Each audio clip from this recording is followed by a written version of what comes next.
Souvenez-vous, j'avais lu L'influenceur de Patrick Bowen il y a quelque temps et il me semblait bien que c'était une sorte de suite de L'œil de Cain du même auteur.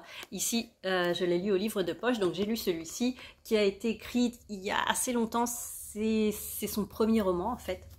Et c'est un thriller. Et finalement, quand on lit les deux, lui et l'influenceur, on se dit que quand il a écrit L'influenceur, il a pris le contre-pied total de celui-ci.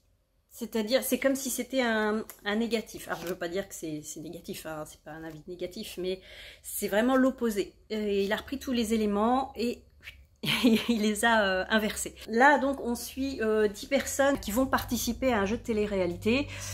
Et il y a 5 hommes, 5 femmes. Et pendant le trajet qui les emmène au studio, ils sont en quelque sorte kidnappés. En fait, quelqu'un monte dans le bus et ils se retrouvent dans une sorte de village désertique où il y a un cagnard pas possible, pas de réseau, ils peuvent appeler personne. Et ils se retrouvent coincés là, donc ils attendent les secours parce qu'ils pensent que les secours vont arriver. Mais il se trouve qu'il y a quelque chose qui fait que non, je ne vous dis pas quoi, mais on le devine quand même, hein, au moment où ils sont kidnappés, on le devine. Et un peu comme dans Ils étaient 10 d'Agatha Christie, petit à petit, il y en a qui meurent, qui se font assassiner dans ce vieux village, c'est une ancienne mine de je ne sais plus quoi.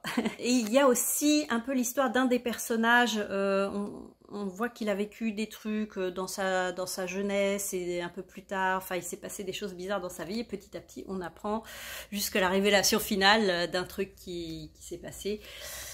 Et ça pareil, je ne peux pas vous dire. Alors j'ai beaucoup aimé une grosse partie du roman, c'était assez haletant et tout, ce petit clin d'œil à Agatha Christie, à l'hécatombe en fait de tous ces personnages, etc.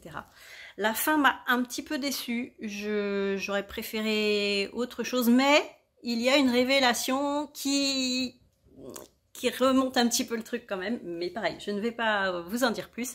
Donc L'œil de Cain, c'était le tout premier roman de Patrick Bowen, et effectivement, il y a un personnage qu'on retrouve dans L'influenceur, et comme je vous dis, c'était un petit peu son opposé en fait.